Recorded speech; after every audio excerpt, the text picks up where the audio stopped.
Bonjour à toutes, bonjour à tous. Bienvenue à Charles, le député, qui nous fait l'honneur de sa présence. Et puis toute la presse qui est présente ici. Vous avez le comité exécutif de BPI France au premier rang, qui sera là pour répondre à vos questions dans un instant. Alors, on vous présente les résultats de l'activité 2022 de BPI France. Ça a été une très grosse année, vous allez voir, hein, les chiffres sont importants. C'est une année hyper active. Je vais vous donner un peu d'éléments de spot lumineux sur tout ce qu'on a pu au moins tenter et parfois réussi à réaliser dans cette année. À la fin des fins, je vais directement sur un chiffre qui est le résultat net de la banque. On a commencé le communiqué de presse sur ce point-là. Résultat net de BPI France 2022, 1,5 milliard. Donc nous avions fait 2,2 milliards d'euros de résultat net en 2021 et nous sommes à 1,5 milliard d'euros de résultat net en 2022. J'aurai l'occasion ensuite de commenter la structure de ce résultat, hein. Mais c'est juste pour rappeler d'entrée de jeu à quel point nous sommes une institution financière complète, de plein exercice, en économie de marché, performante, à mission d'intérêt général. Tout compte dans ce que j'ai dit. Voilà. Alors, prenons la présentation que voici. Donc, un certain nombre de faits marquants. Bon, ils ne sont pas forcément ordonnés, vous voyez qu'ils sont en ronde. Mais prenons celui qui est au sommet, le 1,1 milliard d'euros de prêts verts. Nous avons lancé, il y a plus de 2 ans maintenant, le plan climat de BPI France. On l'a lancé dans le moment du plan de relance et donc on a eu la chance d'avoir quelques dotations pour faire un prêt sans garantie permettant de déclencher la décarbonation des PME françaises. Et ce prêt marche très bien. Il marche très bien. Nous avions reçu une sorte de défi de la part de l'État qui était de commercialiser plus d'1 milliard d'euros de prêts verts. Nous l'avons fait. Donc 2022, félicitations au réseau de BPI France. Nous avons commercialisé 1,1 milliard d'euros de ces prêts qui sont des prêts sans garantie à combien d'entreprises, Anne ? À peu près 1000 entreprises. Donc ça veut dire que les 1000 entreprises en question ont fait un diagnostic de décarbonation et sont parties en transition. Ensuite, prenons par la droite. Nous avons lancé en janvier, ça c'était très important pour nous, le plan Start-up et PME industriel. Certains s'en souviendront, c'était chez Exotech, dans le nord de la France. Et c'était un plan que BPI France avait conçu à peu près 9 mois plus tôt, dans nos instances et dans les réunions qui préparaient le plan stratégique de la maison. L'idée étant que nous devons désormais nous fixer comme objectif de faire monter 100 usines par an, de plus que le flux naturel de création d'usines françaises. Donc c'est le début du grand plan de réindustrialisation français. Pourquoi est-ce qu'on parle de start-up industriel ? Parce qu'il s'agit beaucoup de ce qu'on va appeler dans notre jargon le late stage de la deep tech. Alors je vais traduire. Nous avions lancé le plan deep tech en janvier 2019 et nous allons fêter les 4 ans cette année. Nous allons fêter, donc ça sera quand ?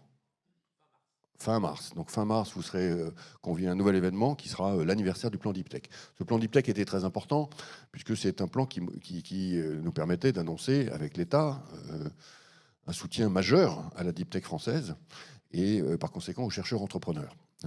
Et tout ceci était cohérent avec des dispositions législatives qui avaient été prises et qui permettaient aux chercheurs de devenir entrepreneurs beaucoup plus facilement qu'avant, avec la propriété intellectuelle qui va avec le soutien des sociétés de transfert de technologie, avec le soutien des fonds d'amorçage, etc., etc. Plan Deep Tech, donc l'aide au développement Deep Tech, le développement de l'amorçage, la simplification du transfert techno, le Deep Tech Tour de BPI France pour convaincre les chercheurs de devenir entrepreneurs, etc. Tout ça, vous avez suivi. Sauf qu'à la fin, ça fait des petits. Les petits, c'est pas seulement des startups Deep Tech qui sont contents d'avoir inventé un objet. C'est des startups deep tech qui deviennent des startups industrielles, puisque ces objets, il faut les construire. Et la question du pourquoi pas construire en France est devenue légitime partout.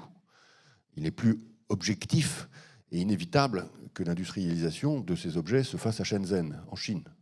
D'autant que le Covid le rendait particulièrement difficile. Le plan startup industriel, c'est ça. Donc c'est quand même un moment très important de l'année 2022 pour nous. Nous avons convaincu l'État, à nouveau. Et il nous a été confié à peu près 2,5 milliards en equity et en prêt à déployer au travers de l'appel à projet première usine du plan France 2030, le prêt Nouvelle Industrie qui est un prêt Alors, bon, on partage, vous connaissez le monde de la banque.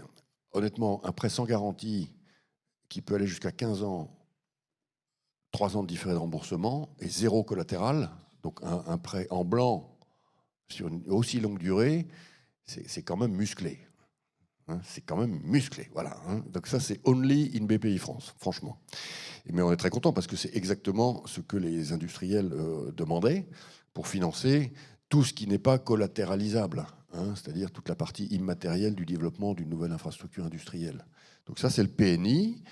SPI 2, c'est le rechargement d'SPI, notre grand fonds, avec 1 milliard d'euros qui vient du plan France 2030. Le FNVI, qui démarre maintenant précisément, hein, il démarre vraiment dans quelques semaines. Bon. Donc, c'est le Fonds national de venture industrielle. Vous vous souvenez du FNA, le Fonds national d'amorçage, qui a changé la France quand même, hein, et qui a été lancé en 2010. Et bien là, on lance le FNVI, qui va financer en fonds de fonds les fonds privés qui eux-mêmes investiront dans les startups industrielles. Hein, Fonds national de venture industrielle. Ce faisant, on déclare officiellement la naissance d'une nouvelle classe d'actifs en France qui est le venture industriel. Très important d'avoir ça en tête, hein, parce que le simple fait de le déclarer a une fonction autoproductive, j'ai envie de dire. Et nous, on veut un écosystème de fonds qui vont labourer finalement cette thèse-là et développer ce nouveau métier, puisque c'est des investisseurs très particuliers qui savent faire ça. Donc très important, ce lancement du plan Startup industriel, PME industriel. Première année, donc, hein, c'est 2022, assez successful. Donc vous suivez les chiffres de Trendéo, ça vous dit quelque chose, ça, hein. Donc c'est cette structure dont j'hésite pas à faire la pub parce qu'ils font du bon boulot, et qui suit le nombre d'ouvertures d'usines en France. Donc on a une année qui est une année de qualité, l'année 2022, mais nous, de notre côté, on commence à suivre aussi. Hein. Et rien que sur l'année 2022, on a 75 projets qui sont des projets deep tech en train de muter vers des projets industriels. 75, c'est beaucoup. Et donc ça démarre très fort. Ensuite, je continue. Les accélérateurs Néo, pour répondre... Guillaume Mortelet est ici patron de l'accompagnement pour répondre à vos questions, mais les accélérateurs Néo, c'est quoi? C'est le déploiement de notre stratégie d'accélération. Vous savez qu'on a créé 150 accélérateurs, on a fait rentrer plusieurs milliers d'entreprises. Ce sont des programmes très intensifs qui changent complètement la vie de l'entreprise, qui fait honnêtement basculer 95 ou 97% de nos clients dans une performance tout à fait nouvelle. Et on lance donc un nouvel accélérateur sur une thèse qui est la thèse du pivot de la PME vers l'innovation radicale. Hein. Donc en 2022, on a décidé de réinjecter massivement de l'innovation dans les PME, ce d'autant plus qu'on a un changement générationnel avec des quadras qui succèdent aux sexagénaires qui sont en train de partir. Et ces quadras-là ont un appétit pour la techno très important. Très important. Donc il y a une couche nouvelle d'encadrement de la PME française qui accueille au fond ce qu'on lui propose et à laquelle on suggère de rentrer dans nos écoles. Hein. Donc c'est l'accélérateur Néo, c'est ça. Hein. Donc Néo, c'est comme la néo-industrie. On invente aussi un concept. Ensuite, on a bien développé, puisque je suis dans le chapitre accompagnement, notre partenariat avec le CETIM. Donc le CETIM, hein, c'est au fond, ça ressemble un petit peu au Fraunhofer Institute, mais c'est à la française et ça se déploie partout en France. C'est le centre technique des industries métallurgiques et qui est devenu notre partenaire principal pour le passage à l'usine du futur de la France. Donc on a maintenant des parcours conjoints d'accélération avec eux et on creuse notre sillon. Ce sont vraiment nos amis. Alors... Je vais essayer de regrouper par grandes catégories. Sur l'accompagnement, est-ce que j'aurais autre chose à vous dire? Oui, vous avez en bas la montée en puissance de la plateforme les Deep Tech, là. Services, advisors, etc. Donc ça, c'est pareil. Simplement, ça concerne les startups Deep Tech. Et ça concerne aussi tout le monde qui est un monde complexe, comme l'Orient, des sociétés de transfert de technologie dans les 74 universités françaises. Hein. Donc, c'est la France, donc c'est la Gaule. On vient d'un monde où chaque université avait inventé son petit truc et cuisait dans son lavabo un certain nombre de process, et nous avons unifié tout ça. Donc ça a été un gros travail. un troupeau de chats. Mais on l'a fait, et ça s'appelle la plateforme les Deep Tech. Donc, dans cette plateforme, vous avez accès à une sorte de standardisation des process transfert de technologie, et vous avez des services. Les entrepreneurs ont accès à des mentors et à des advisory boards, etc. Donc ça, c'est quelque chose qui est important dans le narratif de l'année 2022. Alors, je continue. La signature du manifeste CapCréa. Là.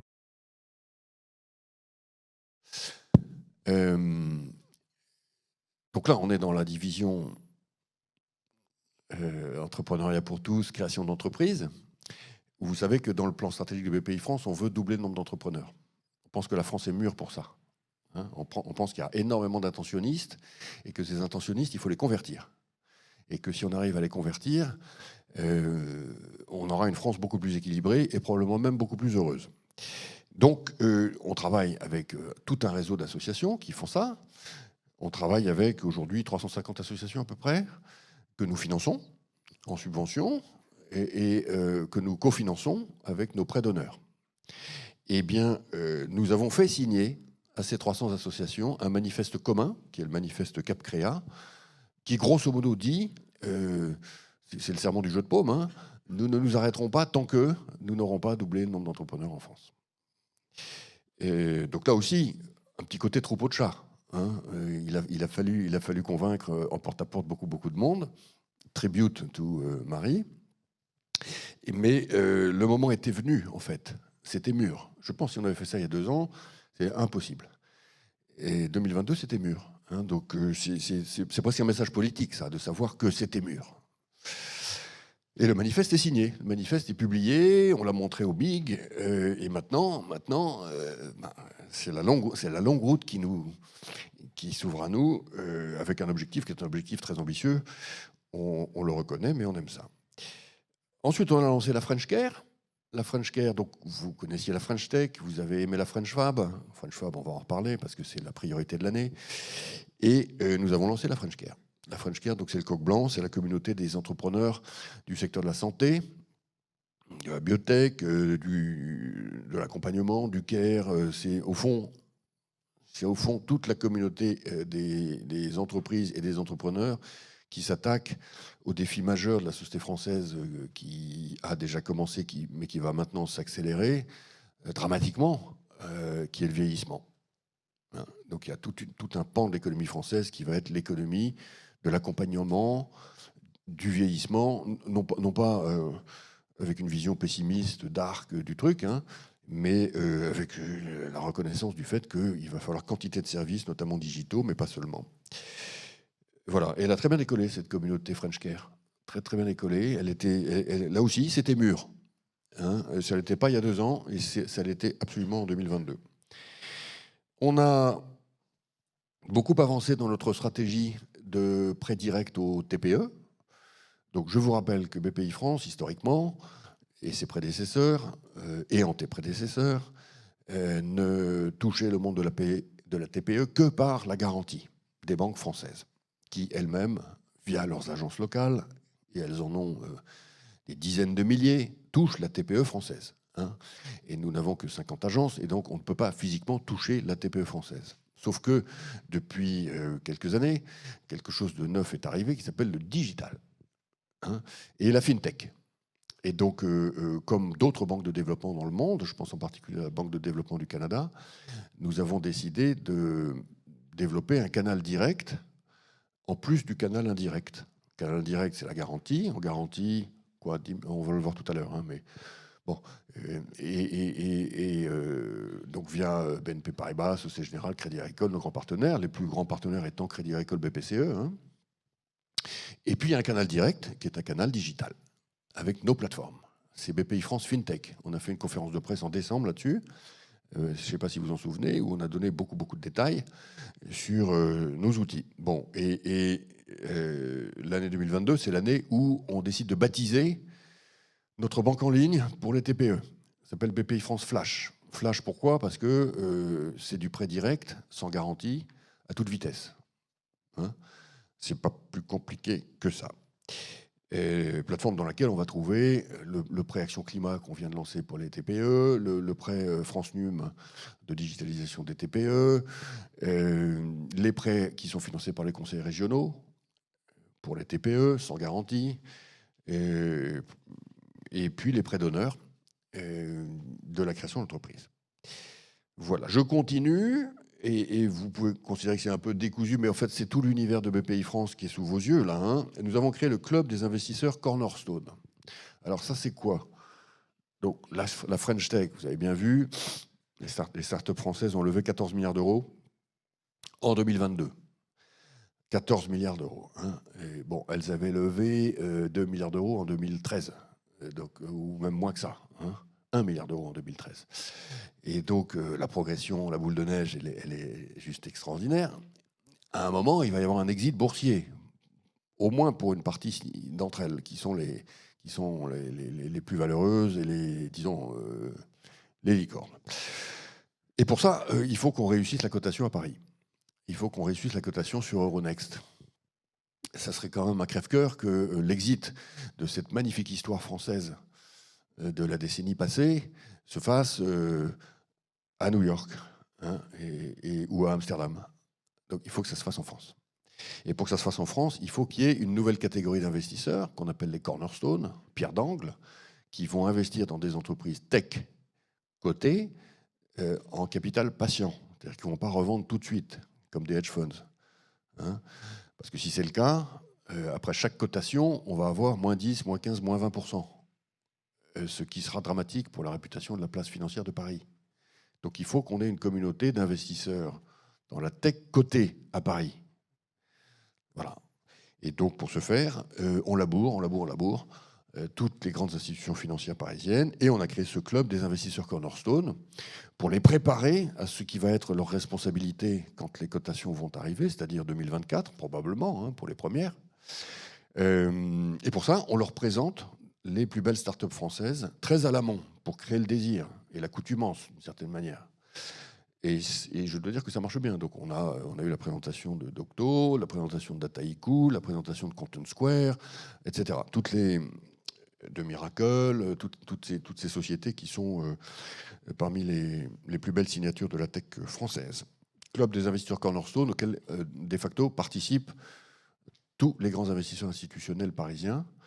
Et ça n'existait pas. C'est quelque chose que nous avons développé. Ensuite, je continue. Succès de la commercialisation de BE2. BE2, vous vous souvenez, c'est le produit retail de BPI France. Donc, plus que jamais, on poursuit notre stratégie retail. On veut que les Français puissent investir dans le portefeuille de la BPI. C'est pas plus compliqué que ça. Voilà. Donc, on a fait BE1 qui avait très bien marché. On a fait BE2 qui a très bien marché aussi, hein, puisqu'on a levé au total 200 millions d'euros, 100 avec les institutionnels et 100 avec les Français, et en particulier sur des canaux digitaux directs. Et on lance un produit retail un tout petit peu différent en avril 2023. Donc on continue, et dans la stratégie BPI France, le retail est très important. On veut que les Français aient accès à la classe d'actifs du private equity, avec des tickets d'entrée qui sont de 2 000, 3 000 euros. Ticket d'entrée du produit de avril sera de combien? Ah, c'est bien ça. Encore plus bas que ce que j'ai dit. Donc on poursuit le chemin de démocratisation. Voilà. Alors, on a une action de coopération à l'international très importante pour convaincre les États de créer des BPI. Hein? Alors, l'année 2022, elle se caractérise par 2 nouvelles sur ce chapitre-là. C'est qu'on a fait une BPI en Grèce, d'où l'événement Growing Together Athènes, que j'ai fait avec le Premier ministre Mitsotakis.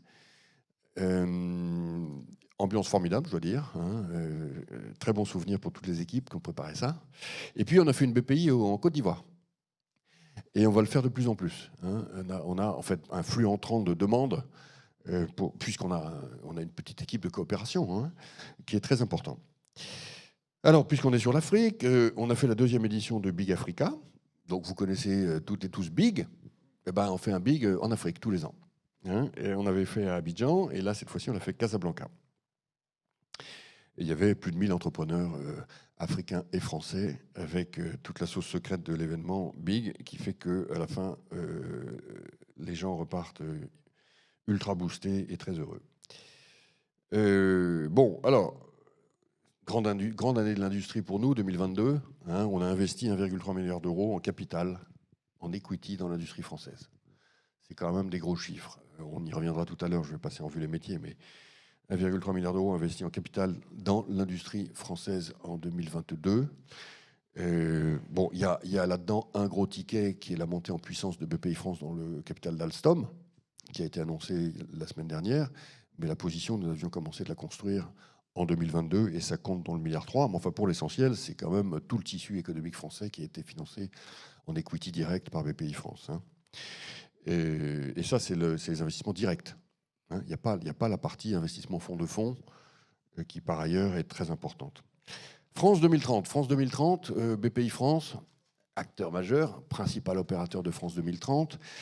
Donc, c'est dans ce building, au deuxième étage, que vous avez la direction de l'expertise, où vous allez trouver les centaines d'ingénieurs qui instruisent tous les appels à projets de France 2030. Hein,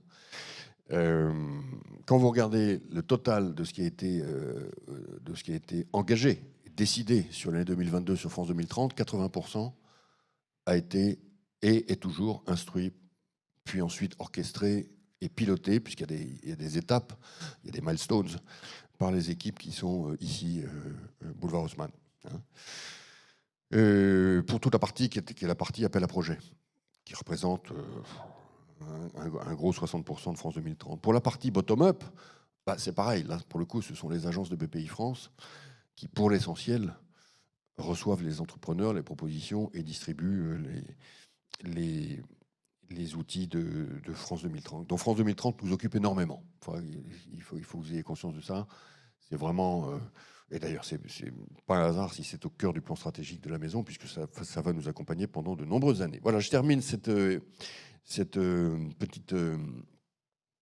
jeu de loi là des faits marquants en vous rappelant qu'on a fait un certain nombre d'événements qui continuent d'animer la vie économique française avec le Big, le Big Tour, qui a été très important cette année, à l'intérieur du territoire. On a fait un événement French Touch qui a connu un grand succès aussi, hein, qui était en novembre, ici, chez Ouillard.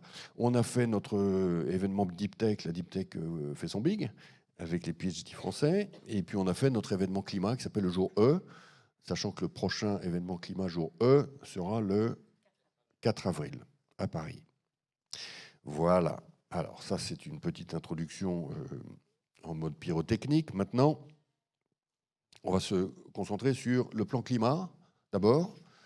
Ensuite, le plan French Fab, le plan création, et on ira sur les chiffres. Donc le plan climat, donc BPI France, on l'a dit à plusieurs reprises, Banque du climat. Banque du climat, alors, bon, autoproclamé, après tout, pourquoi pas, hein, c'est pas interdit, mais c'est pas du lip service. C'est ça que je voudrais que vous ayez en tête. C'est-à-dire que c'est une transformation profonde, mais vraiment de fonte en comble, de la cave au sommet, au comble de la BPI, autour des préoccupations climatiques. Hein. Donc tous les salariés formés, tous les prestats travaillant pour nous formés, les freelances travaillant pour nous formés, les consultants travaillant pour nous formés, tout le monde conscientisé. Donc énorme armée militante. Hein. Ça, c'est très important d'avoir ça en tête. Et je peux vous dire que les entrepreneurs s'en sont aperçus. Ensuite, tous les outils sont déployés au service de la cause. Et puis, il y a plein de nouveaux outils qui sont des outils directement centrés sur la question de la mise en transition du tissu productif français. Dans le plan stratégique de BPI France, qui a été voté par le Conseil cet été, il y a BPI France va mettre en transition 20 000 PME. Hein, BPI France va mettre en transition 20 000 PME, sachant qu'on l'a déjà fait pour à peu près 2500 d'entre elles. Hein. Alors, comment est-ce qu'on met des PME en transition ? C'est d'abord du porte-à-porte de masse, on discute, on convainc. Ensuite, il y a toute la boîte à outils. Donc, c'est de la subvention, c'est du prêt vert. Vous ne pouvez pas avoir votre prêt vert si vous ne faites pas un diag. C'est de la mise en relation avec des bureaux d'études. C'est des diags plus poussés qui s'appellent les diags décarbonation qu'on a montés avec l'ADEME. Et c'est des prêts de crédit bail, par exemple, à très long terme pour rénover complètement les bâtiments industriels. C'est du financement de machines qui sont économes en consommation. C'est du financement de l'éco-conception des produits dans les entreprises, etc. etc. Hein. C'est de la participation à des accélérateurs qui sont nos écoles spécialisées décarbonation. C'est de la création de communautés, avec la communauté du Coq Vert, dans laquelle on a maintenant 1600 entrepreneurs militants qui eux-mêmes diffusent dans les territoires la bonne parole et qui eux-mêmes se parlent tout le temps sur les groupes WhatsApp, dans les événements qu'on organise pour eux, de la meilleure manière d'avancer sur le grand chemin. Alors ça donne des chiffres, hein, tout ça. Ça veut dire qu'en 2022, on a mis 6 milliards sur la transition écologique et énergétique des entreprises. C'est quand même considérable. Hein. Voilà. Alors, bon, d'où viennent ces 6 milliards ? Il y a beaucoup d'innovations aussi là-dedans. Hein. Si vous commencez par la droite de ce slide, vous voyez qu'on a mis 479, les chiffres sont précis, c'est les chiffres du contrôle de gestion de BPI France, hein, donc 479 millions d'euros de financement octroyés à des startups, qui sont les startups de la Green Tech française. Hein. On a rajouté 1,7 milliard d'euros pour les appels à projets qui sont sur le sujet climatique Green Tech. Dans le 1,7 milliard d'euros, il y a un gros grumeau qui est le financement des batteries de ACC, la filiale batterie de Stellantis. Hein. Comment ? Ah non, c'est l'hydrogène. ACC, c'était quand ? C'était 2021 déjà. Ok, pardon. Donc le grumeau 2022, c'est le plan hydrogène. Et du coup, c'est pas 700, c'est 1,2 milliard. Hein. C'est les 12 projets du plan hydrogène.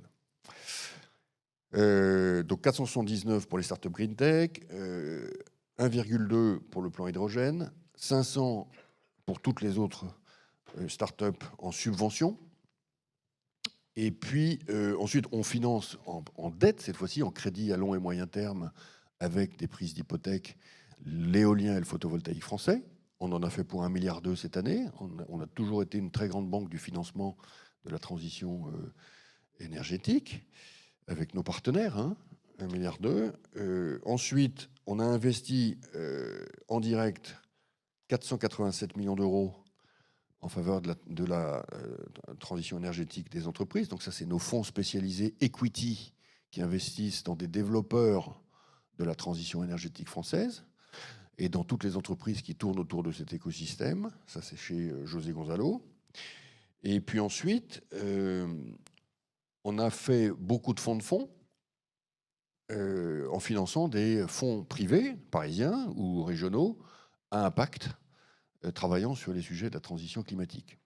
Voilà. Et ces fonds, au total, ont levé 973 millions d'euros, qu'ils n'auraient jamais levé si on n'avait pas mis chez eux. D'accord ?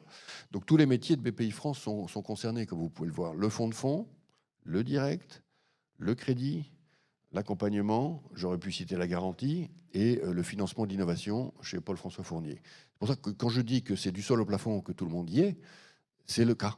Tous les métiers sont impliqués. J'aurais pu rajouter le financement de l'international avec la garantie export, et en particulier la garantie verte. Voilà. Alors ça, c'est la partie pépette, la partie euro, hein, dans lequel il ne faut pas oublier le 1,1 milliard d'euros de prêts verts. Et puis ensuite, la partie soft, c'est les diagnostics qu'on a faits. Hein. Et regardez les chiffres, donc on a fait 1160 diagnostics dans 1160 boîtes différentes, hein, de l'écosystème français. Ce sont les diag écoflux, les diag décarbonation, le diag perfimo, tout ce qu'on a monté avec l'ADEME. Donc ça, là, vous avez en lecture directe l'intensité du partenariat avec l'ADEME qui s'est encore renforcée cette semaine. Nous avions développé le VTE. Je ne sais pas si vous vous en souvenez, c'était l'idée qu'il fallait faire un VIE en France, volontaire territoire d'entreprise. Et nous avons créé le VTE vert, qui consiste à dire aux élèves qui sortent des écoles de commerce et d'ingénieurs français, avant de décider de votre vie, allez donc passer 1 an ou 2 ans dans une PME comme bras droit du chef pour l'aider à décarboner. Hein. Bon, bah on a convaincu 266 jeunes sortis des écoles françaises, et qui sont donc dans 266 PME aujourd'hui, à la tâche comme bras droit de la patronne ou du patron pour faire le plan de décarbo de l'entreprise. Voilà. Donc ça, c'est le plan climat qui déploie. Ensuite, vous avez le plan French Fab. Voilà. Donc le plan French Fab, qui est un plan pluriannuel, ça, comme vous le savez, vous m'avez peut-être entendu dire que pour réussir la réindustrialisation de la France, il allait falloir 15 ans d'efforts continus. Donc préparez-vous à entendre parler du plan French Fab à peu près tous les ans. C'est un plan qui continue de se déployer. Il faudra beaucoup de moyens. Hein, c'est un plan qui touche là aussi toutes les divisions de BPI France. Hein, puisqu'il faut soutenir l'émergence des projets tech. J'en ai déjà parlé, je ne vais pas me répéter. Donc ça, c'est le passage du plan Deep Tech au plan Startup industriel, avec notre objectif qui est de faire 500 Startup Deep Tech par an et de faire 100 usines par an. Bon, sur les 500 Startup Deep Tech par an, on a déjà franchi une étape intermédiaire qui est 250, alors qu'on partait de 100. Donc ça, c'est une bonne nouvelle. Et vous avez les chiffres, je ne vais pas y revenir. Le plan Startup et PME industriel, je l'ai commenté tout à l'heure, je n'y reviens pas, mais là, vous avez les chiffres. Hein. Renforcer l'innovation dans l'industrie, ça, c'est peut-être une nouveauté par rapport aux années passées. On le faisait, mais on n'en parlait pas. Là, maintenant, on va vous en parler plus parce qu'on va le faire beaucoup plus. Hein. C'est-à-dire que, notamment grâce aux sous de France 2030, mais pas seulement, on repart en porte-à-porte, là aussi, de toutes les PME françaises pour bien vérifier qu'elles injectent de l'innovation. On va aller chercher parce qu'il y en a partout des projets innovants en France. Le pays est incroyablement innovant, mais il y a beaucoup d'intentionnistes. Donc il y a beaucoup de très beaux projets dans les cartons, dans les tiroirs. Donc, on est reparti avec nos équipes chez Anne Guérin, donc les équipes du réseau de BPI France, en porte-à-porte pour aller ouvrir les tiroirs, sortir les projets, les financer et convaincre du fait qu'il y a un sentier du possible. Accompagner la croissance, la performance des industriels. Donc ça, c'est tout ce que nous faisons en financement, en equity énormément, je l'ai déjà dit, hein, en prêt à l'industrie française, en accompagnement sur nos 150 accélérateurs. Il y en a combien d'industriels ?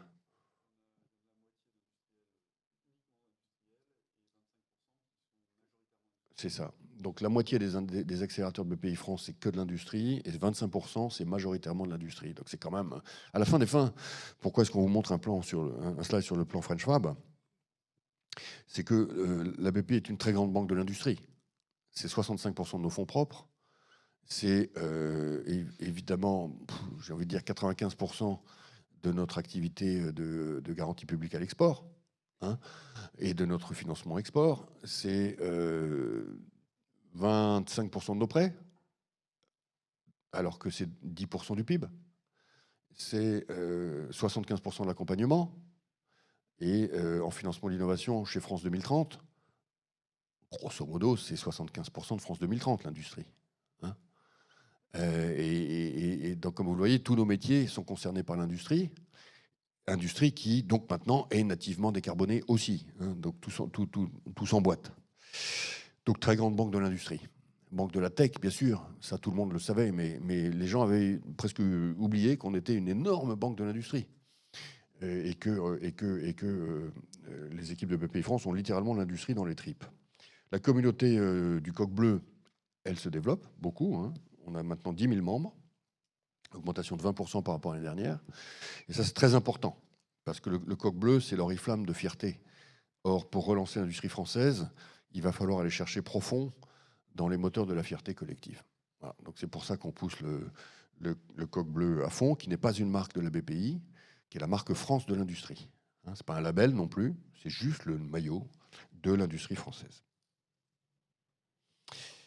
Alors, ensuite, un petit zoom sur le plan créa.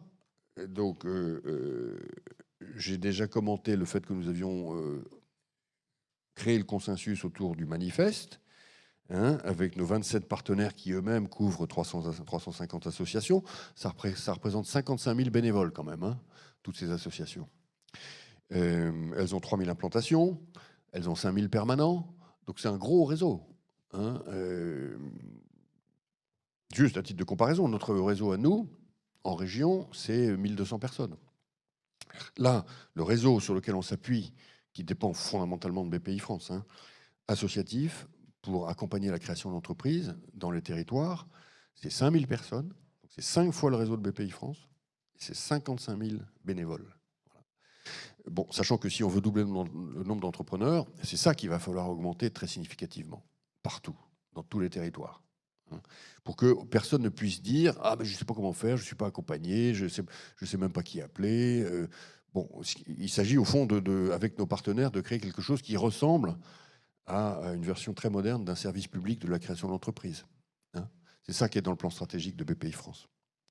Et ça prend toutes sortes de formes. Il y a ce partenariat-là, mais il y a également, quand on veut aller dans les quartiers, on a un gros programme qui s'appelle l'entrepreneuriat pour tous, qui est ici. Qu'est-ce qu'on fait? On achète des bus. On a acheté 9 bus, puis on va en acheter 20. Et puis on fait des tournées dans les quartiers. Et pour que les jeunes créateurs qui ne font pas forcément... Ils viennent mentalement et dans leur imaginaire d'un monde différent. Et donc, si vous voulez les amener à la boîte à outils de BPI France, il faut parler absolument leur langage. Et donc, maintenant, on travaille avec une équipe de musiciens et de rappeurs qui nous ouvre en fait toutes les portes, puisque le transfert de la jeunesse vers le musicien se fait, et le musicien fait le transfert vers BPI France. On a fait quelques très beaux événements en décembre et en janvier, dans les quartiers nord de Marseille, à Bobigny et à Villeurbanne, où on a eu à chaque fois 1000 jeunes créateurs qui venaient à nos événements et qui rencontraient les bénévoles des réseaux associatifs, qui étaient eux-mêmes très surpris par la qualité des projets qu'ils n'avaient jamais vus. Parce qu'en fait, ces projets ne sortaient pas. Donc ici, vous avez une quantification de nos actions dans le plan Créa. Je continue pour vous parler. Alors, France 2030, donc là, je ne me répète pas, mais vous avez grosso modo les grands chiffres de l'année. Et ces chiffres-là ne tiennent pas compte des très gros contrats d'IPCEI qui sont aussi pilotés dans les équipes ici. Donc là, il y a tout le flux des appels à projets.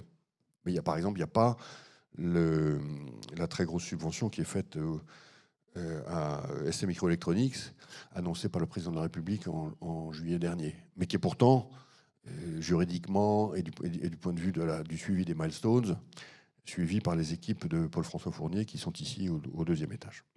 Voilà les chiffres de BPI France sur France 2030. Encore une fois, au fond, il faut retenir, quand on fait la somme de tout ce qui est traité ici par les équipes, ça représente à peu près 80% du programme. Combien d'entreprises ont bénéficié de France 2030 en 2022? Vous avez 560 projets acceptés, 390 en phase de sélection. Et le point sur lequel peut-être j'insisterai, c'est celui-là, 2250 experts.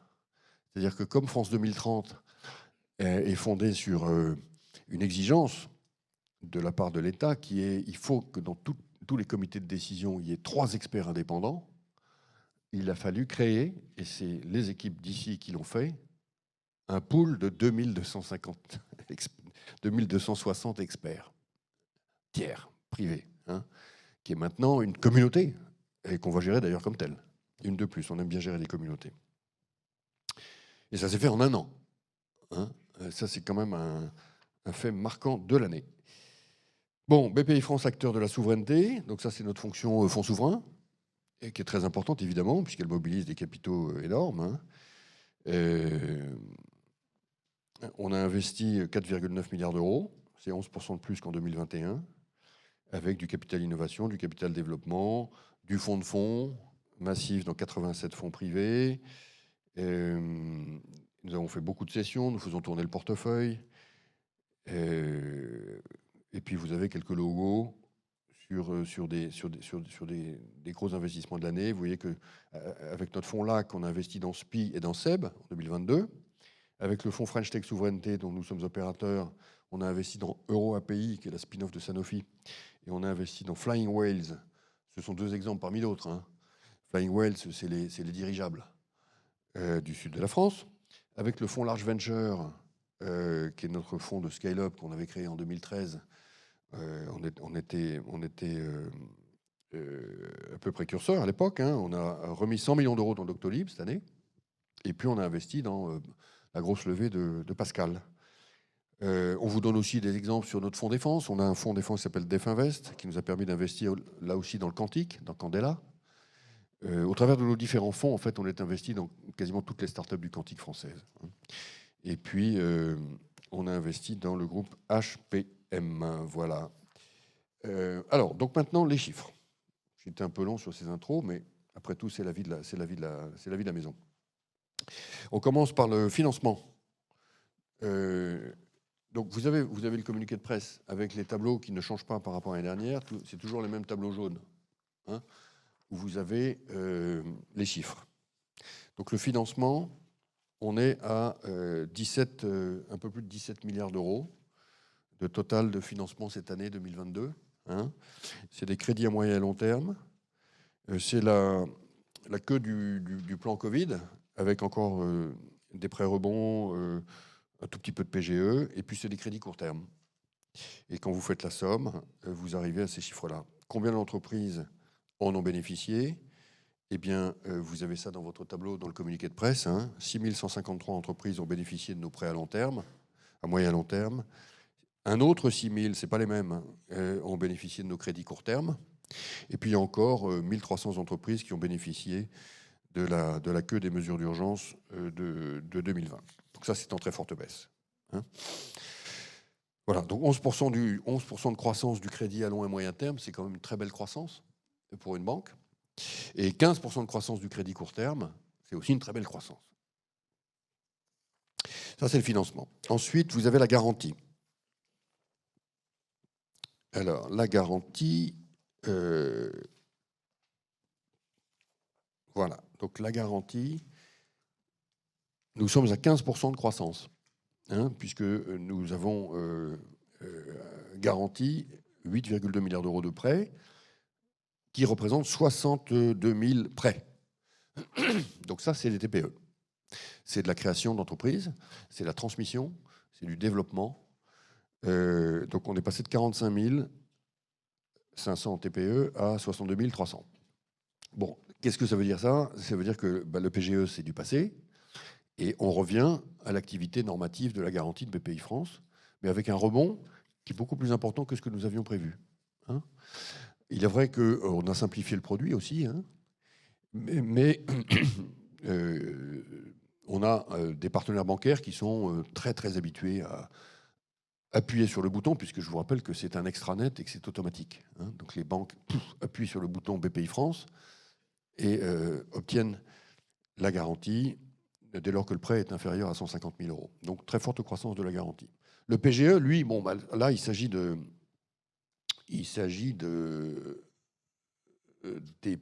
derniers PGE accordés. Vous avez suivi dans l'actualité que régulièrement, on ouvrait une possibilité supplémentaire pour telle ou telle petite catégorie d'entrepreneurs. Donc, il y a eu encore en 2022 5,58 milliards d'euros de PGE. Hein. Le gros PGE, c'est 2020. Il y a eu 13 milliards d'euros en 2021. Il y a eu 5,6 milliards en 2022. Mais ça représente quand même encore 23 429 entreprises. Et le PGE, il est géré ici. Hein. Ce sont les équipes de la garantie de BPI France qui gèrent l'engagement global du PGE, c'est-à-dire les 750 000 lignes de garantie. Hein. Bon, par parenthèse, le contentieux sur le PGE, il est faible, il reste faible. La sinistralité reste faible. Hein. On est aujourd'hui sur combien par mois ? 3 000 ? Donc il y a 3 000 demandes de garantie par mois. Hein. Ça monte, mais ça ne monte pas beaucoup, et c'est sur de tout petits montants. Donc on est pour l'instant toujours dans l'idée que pour l'État, qui a garanti tout ça à 90%, ça va représenter une sinistralité de l'ordre de 5%. Pas tellement plus. Hein. À date. Vous le voyez d'ailleurs dans le chiffre des faillites. Hein. Les statistiques sont sorties il n'y a pas très longtemps. Ce sont des chiffres qui ne sont absolument pas alarmants par rapport à ce qu'on a pu connaître dans les années 2015-2016. Ensuite, je passe à l'investissement, le capital investissement, donc 4,85 milliards. Et vous avez le détail. Hein. Donc le fonds de fonds, il est en croissance de 5%. On est stabilisé à très haut niveau, 1,6 milliard. Ensuite, l'investissement capital innovation direct. Donc ça, ce sont les équipes qui sont dans ce bâtiment. On est à 11% de croissance, à 726 millions d'euros d'investissement. Donc le capital innovation de BPI France en direct, c'est une plateforme en fait de fonds dans lequel vous connaissez Large Venture, vous connaissez le fonds Ecotech peut-être, vous connaissez le fonds SPI, vous connaissez le fonds Innobio, le fonds Passion Autonome, donc le fonds Digital Venture. Bon, il y a toute une guirlande de fonds avec leurs équipes qui ont déployé 726 millions d'euros en 2022. Je crois qu'il n'y a aucun fonds de capital risque français qui a déployé 726 millions d'euros en 2022. Donc on est le plus gros fonds de capital risque en direct français aujourd'hui, avec en actifs sous gestion à peu près 8 milliards. J'allais dire 7. Tu as encore monté ?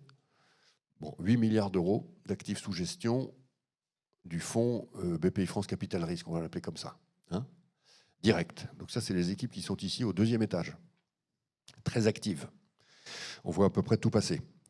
Et on co-investit avec les fonds privés étrangers et les fonds privés de la place, que par ailleurs nous finançons en fonds de fonds, puisque sur les 1,615 milliard de fonds de fonds que vous avez là-haut, il y a eu en 2022 900 millions de capital risque. Hein, 900 millions d'euros injectés par BPI France dans les fonds privés. Au fond, ça vous dit comment on travaille. On met 900, même plus que ça, hein, on a mis 950 dans les fonds privés et 726 en direct. Ça, c'est la contribution de BPI France au financement de l'écosystème du capital risque. C'est quand même énorme. C'est énorme. Et c'est une chance qu'on puisse le faire. Alors, c'est des fonds propres, beaucoup, mais c'est aussi beaucoup pour compte du PIA, pour compte de la rue de Babylone, du SGPI, qui nous confie des enveloppes en gestion. Et puis, c'est aussi pour le compte de privés. Par exemple, on gère pour Sanofi, le fonds Innobio, souscripteur important dans la biotech, mais également des groupes mutualistes dans notre fonds Passion Autonome, qui sont des souscripteurs des fonds de BPI France. Et de plus en plus, vous verrez que les fonds de BPI France sont ouverts à des souscripteurs privés, tiers. Et notamment parce que la performance est très bonne. Ensuite, on investit en direct dans les PME. Alors, ce n'est pas forcément un chiffre énorme, mais c'est un travail énorme, puisque 363 millions d'euros dans 130 entreprises nouvelles. Hein, et si vous allez un peu plus bas, vous voyez Session PME 97. Donc les équipes de la division PME de BPI France, qui sont chez José, elles ont fait 130 acquisitions et 97 sessions. La volumétrie est juste gigantesque, à l'échelle de ce qu'on sait faire normalement dans une équipe de private equity. Hein. Donc 27% de croissance sur les investissements et stabilisation des sessions à très haut niveau. Ensuite, on a investi dans les grosses ETI françaises et dans les grandes entreprises françaises, 2,144 milliards d'euros, 14% de croissance par rapport à l'année dernière. On l'a fait dans 56 entreprises, dont 1,54 milliard avec le fonds LAC, dans 4 entreprises, qui sont SPI, SEB, Elis et la montée dans Alstom. 34% de croissance du déploiement du fonds LAC, qui est maintenant déployé à hauteur de 2,7 milliards à peu près, hein, pour un total de 5,2 milliards. Donc on est à mi-chemin sur le déploiement du fonds LAC. Ça, c'est les investissements, 4,8 milliards. 11% de croissance par rapport à l'année dernière. Les cessions, on a cédé pour 2,4 milliards, enfin 2,3 milliards, 2,339 milliards, 6% de croissance par rapport à l'année dernière, et on l'a fait dans tous les compartiments. On l'a surtout fait en mid-large cap, c'était une très grosse année de cession sur les ETI françaises et le parapétrolier. Oui, tu tiens à souligner que nous avons cédé le parapétrolier. José Gonzalo, militant de la transition climatique, tient à souligner que nous avons cédé beaucoup de parapétroliers cette année. Et alors, vous avez un chiffre qui est énorme pour nous, hein, c'est les 854 millions de fonds distribution des fonds partenaires. Ça, c'est un énorme moteur de profitabilité pour BPI France. Il faut avoir conscience de ça dans le business model. Hein. Le fonds de BPI France, on investit 1,6 milliard par an. Et il y a 800 qui remontent. C'est-à-dire c'est des fonds qui, parce qu'ils ont vendu leur participation, nous remontent le cash. Donc ça, c'est les distributions, hein, des fonds partenaires qui sont toujours plus élevés que ce qu'on imaginait. On est toujours surpris en fin d'année par ce qui remonte. Donc c'est une pompe à profitabilité à cash qui est exceptionnelle. Exceptionnelle. Et qu'il était déjà l'année dernière, hein, 913 millions d'euros l'année dernière. Voilà, donc l'activité de capital investissement, elle est très, très, très, très active en 2022. Retenez, quoi, grosso modo, 5 milliards d'investissements equity. Ça fait de BPI-France la plus grosse maison d'equity française. Content de le dire. À l'international, grosse année, on est à 32 milliards sur le total de nos engagements. Bon, alors ça, c'est très contrasté. Aussi contrasté, j'ai envie de dire, que le paysage de l'export français. Donc, on peut être satisfait des 32 milliards. Je dis tout de suite qu'on n'est pas content du tout de la performance française en commerce extérieur. Soyons clairs. Il n'en reste pas moins que nous avons fait 74% de croissance sur l'assurance crédit, qui s'appelait la COFAS avant. 74%, donc 30 milliards, parce que grand contrat, et en particulier beaucoup de militaires. Combien de militaires sur les 30 milliards ? 17 milliards sur les 30 milliards, c'est du militaire. Voilà. Donc ça, c'est les grands contrats que vous avez en tête. 74% de croissance. Assurance crédit française. Ensuite, assurance prospection. Ça, c'est la sub qu'on fait aux entrepreneurs, PME, qui se projettent à l'étranger. Bon, stable, un petit 300 millions d'euros. Excellent produit, qui marche très bien. C'est le produit historique du soutien à l'export français. Il est stabilisé. On pourrait en faire beaucoup plus si on avait plus de sous. Je me tourne vers le député, qui a fait un excellent rapport récemment sur le soutien à l'export. Bon, et ça a profité à 1500 entreprises. Hein, et donc, dans notre mélancolie, si je puis dire, sur les chiffres globaux du commerce extérieur, au moins soyons contents d'avoir mis en transition vers l'export ou accompagné 1500 PME. Hein. Il va de soi que si on veut redresser le commerce extérieur de la France, il faudrait que le 1500 soit multiplié par 10, littéralement. Mais ça coûte de l'argent budgétaire. Les garanties de caution de préfinancement, bon, ça, c'est des produits qui sont techniques, hein, mais vous voyez que ça touche, ça coûte, donc c'est quand même bon, c'est 1 milliard d'euros sur les garanties de caution, c'est 422 sur les garanties de change, et ça touche un nombre assez limité d'entreprises. On devrait pouvoir faire beaucoup plus, mais là aussi, c'est comme pour l'innovation, il faudra mettre les moyens. Alors, le crédit export, on est à moins 72%, puisqu'on a clos que 13 transactions pour 111 millions d'euros en 2022, contre 400 l'année dernière. Bon, crédit export, c'est un peu comme des fusions-acquisitions, c'est-à-dire qu'il y a des, c'est des grands contrats et il y a des effets de cut-off. Donc on va avoir une très grosse année 2023. Hein, l'embarqué de 2023, il est de 500 millions. Donc nous, on pilote le crédit export en fait sur du pluriannuel. On est aujourd'hui sur une tendance à 300 millions d'euros par an et on voudrait se fixer comme objectif de monter sur une tendance à plutôt 500 millions d'euros par an. On a une très grosse part de... Le crédit export de BPI-France, c'est le crédit export PME, que ce soit bien clair. Hein. On n'a pas pour mandat de faire du crédit export sur les grands contrats internationaux, mais uniquement les PME. Et sur les PME, on a une très grosse part de marché parce qu'en fait, il y a une faille de marché. Sur le crédit export, c'est compliqué, c'est assez cher à monter. Et donc, on a pas loin de 80% de part de marché sur le crédit export des PME. Hein. BPI France, 80% de part de marché sur le crédit export des PME. On fait des prêts sans garantie aux PME pour les aider à aller à l'international, 11% de croissance. On fait de la garantie de projet à l'international. Une PME qui investit en Allemagne, on peut lui garantir son investissement. Une PME qui investit en Indonésie, on lui garantit son investissement. Très beau produit, 28% de croissance. Et puis on fait des actions d'accompagnement avec notre partenaire, qui est un peu notre frère de lait, qui est Business France. Voilà. Alors ensuite, l'accompagnement. accompagnement, très forte croissance sur tous les compartiments.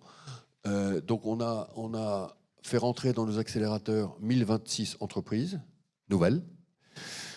C'était 911 l'année dernière. Donc on a un total cumulé d'entreprises accélérées qui est maintenant de combien? 2500? 3500. Ouais. Ah oui, donc on commence à se rapprocher de l'objectif que Bruno Le Maire nous avait fixé, qui était 4000. Donc 3500 entreprises cumulées, 1026 en 2022 sont rentrées dans nos accélérateurs. Donc ça, c'est à peu près la volumétrie du moment. En 2023, ça sera entre 900 et 1000. Je suis gentil avec toi. Donc on va dire 1000 entreprises rentrant dans nos accélérateurs. C'est un énorme travail, ça. Les accélérateurs, c'est vraiment des écoles, quoi. Et donc, convaincre les entrepreneurs de payer entre 30 et 50 000 euros par an pour rentrer dans nos écoles, c'est un travail qui est fait par le réseau et par les équipes de l'accompagnement de BPI France. Mais la satisfaction des entrepreneurs à la sortie est telle que on est sûr et certain qu'on a là devant nous un programme d'intérêt général exceptionnel. Ensuite, on a fait des missions de conseil et on en fait de plus en plus. On a fait 3300 missions de conseil PME ETI, plus 700 missions de à peu près 800 missions de conseil innovation. Et donc, on est à 4000 missions de conseil en 2022. On va monter à plus de 5000 en 2023 et on montera à 7000 en 2024. Donc, BPI France, très grosse structure de conseil aux PME. Je pèse mes mots. Et c'est comment vous dire, c'est pas du lip service, c'est pas un petit truc par-ci par-là. Il ne s'agit pas de faire des sourires aux entrepreneurs, c'est du conseil, c'est du consulting. 4000 missions de consulting en 2022, 5000 en 2023, 7000 en 2024. Voilà. Et on fait ça avec un pool de à peu près 1000 freelancers qui travaillent pour nous sur tous les compartiments. Et qui sont maintenant adorés littéralement des entrepreneurs français et des PME. C'est totalement nouveau en France, cette affaire. C'est grosso modo ce qui manquait fondamentalement, capital humain. Bon, et puis on a une université qui marche très bien et qui est en très forte croissance. Alors, je termine par création, même si je l'ai déjà pour l'essentiel commenté, mais je vais vous commenter la ligne prêt d'honneur. Voilà. Donc, prêt d'honneur, on a doublé. On est passé de 52 millions à 108 millions. Les prêts d'honneur, c'est des prêts à taux zéro pour les créateurs d'entreprises. Avec une plateforme digitale qui est une plateforme de co-financement avec les réseaux d'accompagnement de partenaires dont j'ai parlé tout à l'heure. Nous, ce qu'on voudrait, c'est que les prêts d'honneur soient connus comme étant un dispositif central de la création d'entreprises françaises. Et 2022 est de ce point de vue-là un moment important. Alors pourquoi est-ce qu'on a réussi à croître là? C'est que les partenariats avec les réseaux sont maintenant cristallisés et que la plateforme digitale est disponible. Donc maintenant, les conditions d'un décollage très fort des prêts d'honneur sont réunies. On est à 16 000 en 2022 et on va en faire combien en 2023? 25 000. Voilà. Bon, ça demande un petit peu d'argent.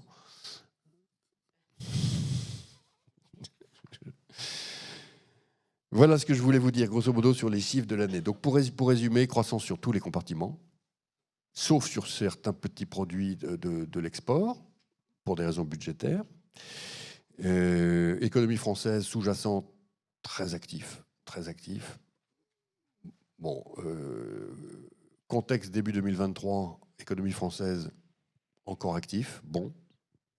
Carnet de commandes, plutôt pas mauvais. Morale des entrepreneurs, plutôt pas mauvais. Crise énergétique, plutôt absorbée, bizarrement. Pas d'alarme terrible sur nos boîtes d'email et sur nos WhatsApp de la part de nos clients, alors qu'on était très inquiets.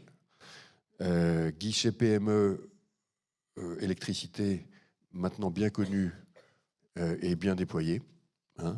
Guichet ETI, qui s'appelle l'amortisseur, pas déployé, parce que trop compliqué, et avec des conditions, notamment de baisse de l'EBITDA, qui ne sont pas atteintes par les ETI, mais pour autant, pas de signaux statistiques, on va dire. Il y a bien sûr des anecdotes, des cas particuliers qu'on traite, mais pas de signaux statistiques d'une détresse autour des prix de l'électricité et de l'énergie de la part des ETI sous-jacentes de BPI France.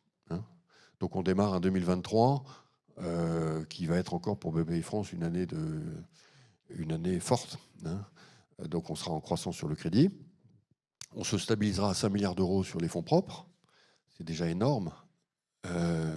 On est en très forte croissance sur le financement d'innovation, hein, puisqu'on va passer de 4,5 à 7 milliards d'euros. Hein. Et forte croissance sur l'accompagnement, forte croissance sur la garantie, forte croissance sur la créa. Et sur la garantie export, je ne pense pas qu'on refera 30 milliards. On ne va quand même pas vendre des Rafales tous les ans. Hein. Donc la garantie export va retomber aux alentours de 20 milliards, je pense. Et le crédit export remonter à pas loin de 500 millions. Voilà les chiffres de BPI France. Donc tout ça, ça fait une entreprise. On fait beaucoup de choses, c'est sûr, mais on n'a qu'une seule boussole, c'est l'entrepreneur. On ne fait que ça. Hein. Donc vous ne nous verrez jamais financer de l'immobilier, vous ne nous verrez jamais devenir asset manager, vous ne nous verrez jamais faire du financement equity d'infrastructure. Ce n'est pas notre métier, on le fait en prêt. Nous, s'il n'y a pas un entrepreneur, on n'est pas là. Donc la totalité des produits que je viens de vous citer, donc les 68 milliards de l'année 2022, c'est 68 milliards qui sont pointés sur des têtes qui sont des entrepreneurs. Hein. Et donc maintenant, une fois qu'on a dit ça, la boîte à outils permettant à l'entrepreneur de réussir, elle est maintenant très complète. Hein. Elle n'est pas totalement complète, il nous manque des choses, mais elle est très complète. Voilà ce que je voulais vous dire.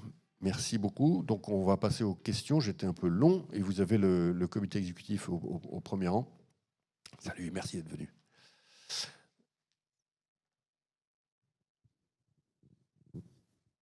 Oui, Romain. Bonjour, Romain Guignot, Les Échos. Vous venez d'être conduit pour un 3e mandat à la tête de BPI France. Je voulais savoir s'il y avait une feuille de route particulière, des changements, des choses qu'on vous avait demandé ou pas, ou est-ce que vous avez carte blanche pour les 5 prochaines années? En fait, la carte blanche a été votée par le conseil d'administration à l'été 2022, deux fois, en juillet et en septembre. Et c'est le plan stratégique de la banque. Et le plan stratégique de la banque, il est ultra ambitieux, hein, puisque le premier gros bloc, c'est décarboner le tissu productif français. Vous imaginez l'énergie qu'il va falloir mettre, sans jeu de mots. C'est pour ça que je parle de porte-à-porte de masse. Hein. Le deuxième gros bloc, c'est la réindustrialisation par l'innovation. Hein. Le troisième bloc, c'est France 2030, dont on est l'opérateur fondamental. Et donc ça, c'est la réinvention de l'économie française par des couches nouvelles d'entrepreneurs tech, dans toutes les verticales, les 37 verticales du plan. Hein. Quatrième bloc, c'est la souveraineté. Donc c'est nos investissements, c'est notre empreinte en réalité. Hein. Essentiellement en fonds propres, mais aussi en crédit, etc. Hein. Et donc c'est les 5 milliards d'euros de fonds propres par an. Ça conduit à avoir en perspective la levée d'une deuxième génération du fonds LAC, etc. Ensuite, il y a un cinquième bloc qui est continuer de développer le retail. Très important. Hein. Il faut absolument qu'on draine l'épargne des Français vers le non-coté. Hein. Et il faut qu'on le fasse nous. Et il faut par ailleurs qu'on convainque l'écosystème de la place financière de Paris de le faire aussi. Et ça, les nouvelles sont plutôt pas mauvaises, puisque certains ont commencé. Voilà. Ensuite, il y a un chapitre dont j'ai déjà parlé, qui est en lui-même très ambitieux, doubler le nombre d'entrepreneurs en France. Bon, ça veut dire quoi? Ça veut dire doubler le nombre d'entrepreneurs accompagnés qui réussissent dans la durée. Ça ne veut pas dire doubler le nombre de livreurs Deliveroo, on est d'accord. Hein. Encore que, mais ce n'est pas le sujet fondamental. Le sujet fondamental, c'est faire des boîtes et des entrepreneurs. Et puis, il y a un sujet qui est majeur, évidemment, dans le plan stratégique, qui n'est pas celui sur lequel, aujourd'hui, honnêtement, on est le mieux outillé. c'est l'export. Hein. Donc, on sera amené à faire des propositions. À la lecture des chiffres de la semaine dernière, quand même, hein, qui sont pas bons du tout pour la France. Bon, sachant que les chiffres européens globaux sont pas bons non plus, puisque pour la première fois, l'Europe est en déficit commercial de quasi 400 milliards d'euros, ce qui lui était jamais arrivé. Hein. Donc, on voit bien qu'on est sur quelque chose qui est très profond, mais qui est très dangereux. Donc, il faut qu'on remette le tissu des PME françaises et des ETI françaises sur le chemin de l'international. Après la parenthèse Covid, il faut absolument qu'on reparte et que les avions soient pleins. Hein, je faisais le point avec des Français qui vivent en Chine et qui font profession d'accompagner les entreprises européennes sur le marché chinois. Bon, bah, les Allemands sont partout, quoi, et les Français ne sont pas là. Hein. Donc il y a un énorme sujet culturel qui fait partie de la feuille de route de la BPI, incontestablement.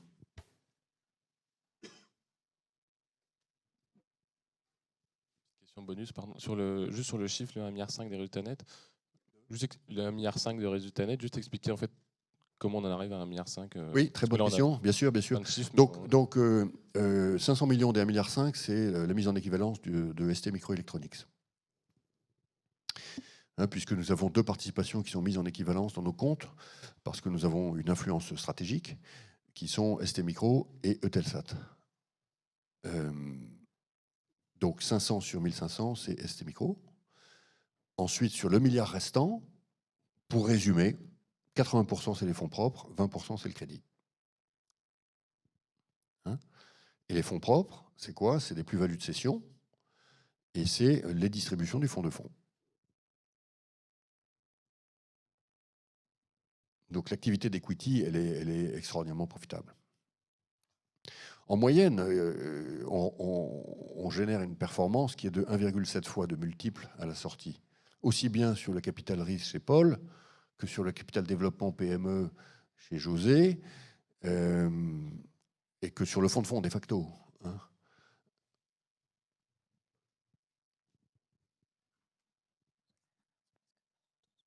Bonjour, Sophie Crozillet, Le Mossi. Quel type de proposition vous pourriez faire concernant l'export?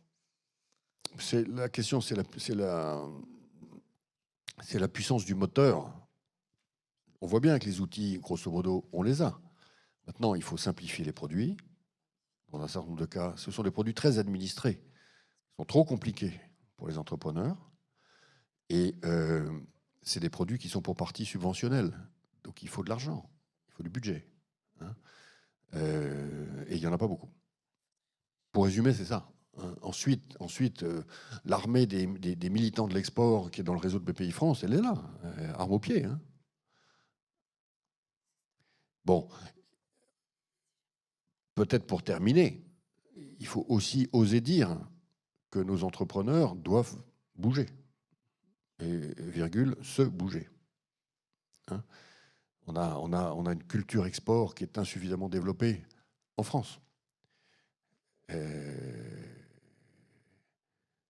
Il faut retrouver le moyen d'héroïser les exportateurs, qui sont peu nombreux, et qui ne sont pas les héros de l'économie française. Les héros de l'économie française, c'est les start-upers de la tech, hein, c'est les patrons des grands groupes. Mais l'ETI familial industriel qui fait 80% à l'export, Mittelstand, on ne la voit jamais à la télé. Donc il faut réhéroïser ces gens-là.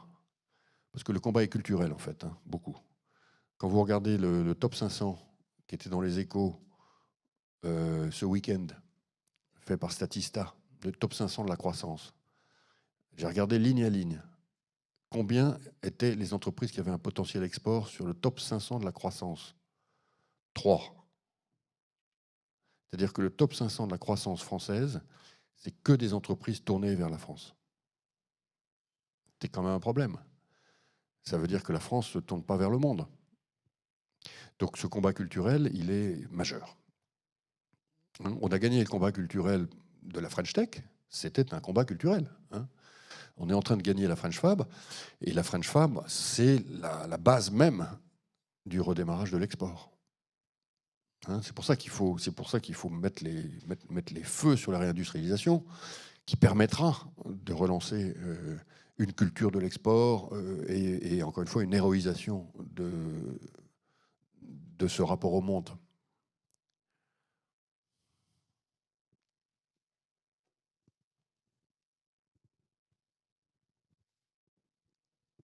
Oui, bonjour Nicolas, merci pour ces chiffres.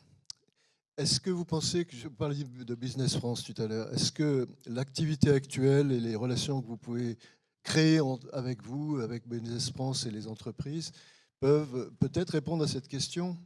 Est-ce que Business France et ses dirigeants sont capables de faire cette, j'aime bien le mot, héroïser? Est-ce qu'ils sont capables de le faire? Peut-être plus que les médias. Je vais peut-être passer la parole à Anne Guérin, qui a le partenariat avec Business France dans son réseau, puisque Business France, depuis maintenant 10 ans, a 45 personnes à peu près chez nous, hein, dans nos agences, pour, là encore, faire le porte-à-porte sur l'export. Hein, et ça se passe très très bien. Oui, bonjour à tous. Oui, ça se passe très bien. On a un partenariat, je dirais, on est même dans l'intimité. Hein. Nicolas parlait de frères de lait tout à l'heure. Et comment ça se passe? En fait, l'idée, c'est que, comme d'habitude chez BPI France, on ne conçoit pas de financement sans accompagnement, sans intelligence. Et l'export, le sujet, il est quand même de vers quel marché, est-ce que je peux y aller, mes produits répondent-ils aux besoins du marché, est-ce qu'ils sont adaptés ou pas? Enfin, tout ça est très concret. Hein. Et donc, l'idée de Business France dans le réseau, c'est de répondre à ces questions directement et dès le début, et d'avoir une vision stratégique, et aussi très pragmatique de ce qu'il est possible de faire pour un industriel à l'export, puisqu'on est quand même beaucoup dans l'accompagnement des industriels. On a aujourd'hui à la tête de Business France Laurent Saint-Martin, qui est quelqu'un qui a une culture économique forte et qui a des ambitions très fortes qui vont accompagner les nôtres sur le développement économique. Donc voilà, je pense qu'on va encore intensifier notre partenariat. Ancien de la BPI. Bonjour, Arthur Devrienne, rédacteur en chef adjoint de POC Média. Vous avez parlé de la très forte croissance à venir du financement de l'innovation, qui va passer de 4,5 à 7 milliards. Est-ce que vous pouvez détailler un petit peu cette hausse et sur quel dispositif cette hausse va porter? C'est France 2030, mais je vais passer la parole à Paul François. En fait, ce qu'on prévoit, c'est j'allais dire une forme de continuité sur la partie bottom-up de l'aide à l'innovation, qui représente un MIRC 3, qui est financé en particulier par le réseau, qui est quand même sur des montants qui sont très significatifs. Hein. Il y a eu un temps, il y a très longtemps, où c'était à peu près 300 millions d'euros sur cette activité qui est très structurante de Continuum. Ensuite, on prévoit un montant effectivement beaucoup plus élevé sur la partie qu'on appelle plus dirigée de France 2030, avec en fait des gros grumeaux encore plus gros. Pour être clair, c'est-à-dire qu'il y aura toujours une grosse activité sur les appels à projets, hein, mais il y aura, qui sont la partie qui permet de financer toutes ces verticales qui vont de l'hydrogène au quantique, mais on prévoit un certain nombre de très gros programmes. Nicolas en a cité un, qui est en particulier le programme de ST avec Global Foundry et l'usine du doublement l'usine de Crolles, qui devrait être conclu et contractualisé début d'année et qui, lui, représente plusieurs milliards d'euros, donc explique une partie de cette croissance.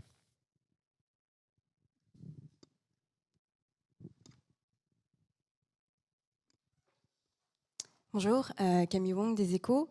Est-ce que vous êtes quand même un petit peu inquiet pour la French Tech en 2023 ? Un peu votre état d'esprit sur ce qui s'est déjà un petit peu passé et ce qui pourrait encore éventuellement s'aggraver cette année. Bien sûr. Ça va être une année sélective entre le je dirais pas le bon grain à livret, hein, parce qu'il n'y a pas d'ivraie, mais il y a des très bons, il y a des bons, et puis il y a des entreprises qui sont dans la French Tech juste correctes, quoi. Hein. Et pour les entreprises qui sont juste correctes, ça va être difficile, 2023. Hein. Celles qui ont levé, qui ont du cash, bon, ça va aller. Hein. Il faut qu'elles soient très économes, qu'elles réduisent leur burn. Et celles qui doivent absolument lever en 2023 et qui sont simplement correctes, ça va être une année difficile. C'est sûr. Par ailleurs, les fonds vont être confrontés à une réduction des allocations des assureurs, qui est la conséquence du choc obligataire qu'ils ont vécu et qu'ils vivent encore sur les marchés de taux. Hein. Donc c'est une année où il va falloir être performant, tout simplement. Hein. C'est une année qui va être un peu plus lente aussi. C'est-à-dire que les levées de fonds sont plus lentes, aussi bien pour les startups que pour les fonds. Mais ce n'est pas une année de crise cata. Hein. C'est juste que il y a des vents contraires qui n'existaient pas avant. J'ai aussi une petite question bonus sur. Au début de la conférence, vous avez parlé de fonds à impact que vous avez accompagnés avec le plan climat. Je voulais juste savoir sur les critères un petit peu que vous avez utilisés pour sélectionner ces fonds. Je passe la parole à Adeline Lemaire qui dirige le fonds de fonds. Bonjour, merci pour la question. Sur les fonds que nous estimons entrer dans la stratégie climat T2E, ce sont vraiment des fonds qui ont une stratégie au-delà de l'impact investing dédiée sur la transition énergétique et écologique. En capital risque, ça peut être donc des fonds climate tech qui investissent dans des startups qui proposent des innovations au bénéfice de la réduction des émissions ou de l'adaptation au changement climatique. En capital développement transmission, il peut s'agir de fonds qui investissent dans des PME et des ETI qui sont des offreurs de solutions et qui vont, par leurs offres, permettre de réduire les émissions de leurs clients, ou des fonds qui ont une approche de décarbonation, qui vont investir dans des PME, quel que soit le secteur, mais avec une approche d'actionnaire anglais sur l'accompagnement d'une trajectoire bas carbone des entreprises du portefeuille.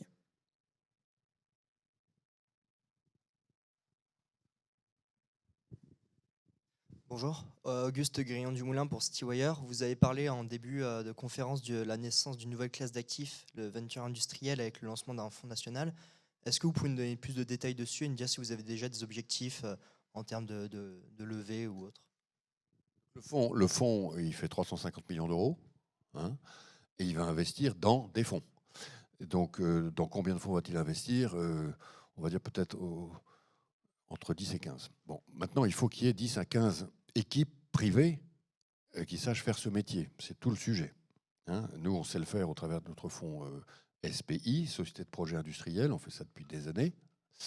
D'autres fonds savent le faire. Par exemple, vous avez Sophie Nova Industrial Biotech qui fait ça et qui est souvent notre co-investisseur. Hein. Et puis, on en avait quelques autres, mais pas beaucoup. Donc, il faut convaincre la place de se lancer dans cette classe d'actifs, qui est une classe qui nécessite des connaissances un peu nouvelles. C'est-à-dire qu'il n'y a pas, on n'instruit pas un dossier de venture industriel comme on instruit un dossier de software as a service. C'est pas du tout la même chose. Hein. Il y a des sujets de construction d'usines, donc il y a des sujets de foncier. Le rapport au temps est différent. C'est plus proche de la biotech que de tout ce qu'on a connu dans le digital. La biotech, elle est très lente, elle est très risquée aussi, et pourtant on a réussi à créer un écosystème de fonds de biotech. Donc c'est ça qu'on veut faire. C'est ça qu'on veut faire.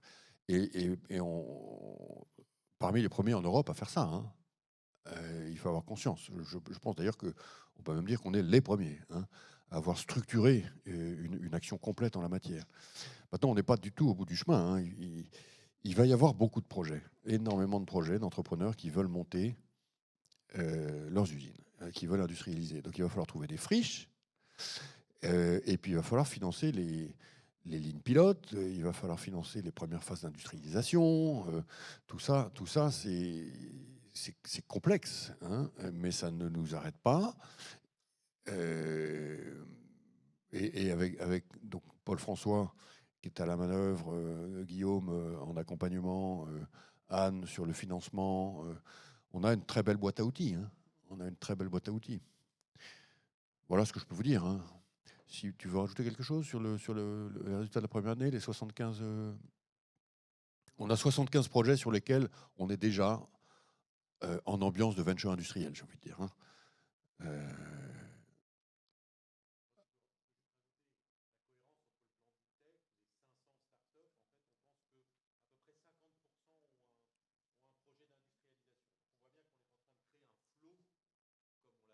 C'est ça.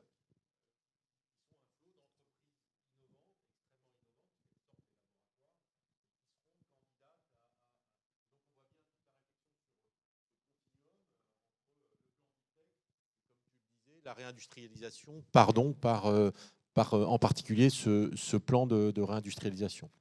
Donc 250, on pense qu'on arrivera à faire, c'est l'ambition que l'on nous a donnée, 100 usines en rythme de croisière quand on aura fait ces 500, 250 qui auront un projet. Et on pense, et comme d'habitude, on pense qu'on fera mieux que les 100 qui est l'ambition que l'État nous a donnée parce qu'on aime bien dépasser les objectifs. Le type étant le quantique. Hein. En fait, le quantique, au début, c'est de la deep tech pure, donc c'est de la salle blanche, c'est du code. Bon, et puis un jour, il faut construire les machines. Et donc un jour, il faut des ateliers, il faut de la fab. Et là, subitement, il faut 30 millions, 40 millions, 50 millions. Voilà. Hein, et donc c'est à ça qu'il faut s'adapter. Il faut être capable de mettre ces tickets-là, qui sont des tickets qui mélangent, encore une fois, la science et la fab.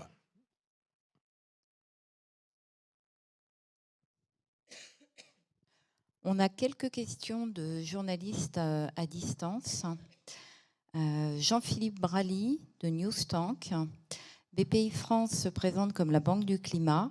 Quel regard portez-vous sur le débat en cours sur le verdissement du crédit impôt recherche ?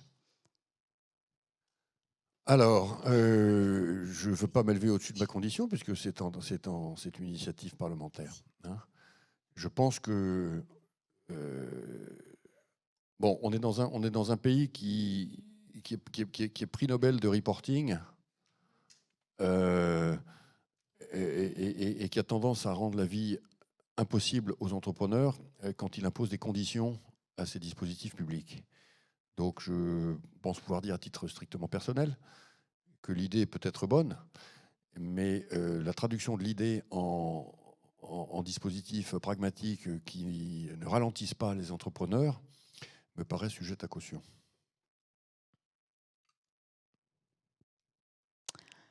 Alors, Elisabeth Montaufray pour Ouest France. Il semble que France 2030 peine à trouver des candidats, dixit Bruno Bonnel, récemment en Bretagne. Confirmez-vous? Alors, Elisabeth, on va en parler. Je ne sais absolument pas répondre à la question. Je serai moi-même à Lannion dans 15 jours pour en parler avec l'écosystème local. On verra ça. Je ne sais pas s'il y a un manque de projets en Bretagne. Je n'ai pas l'impression, Paul.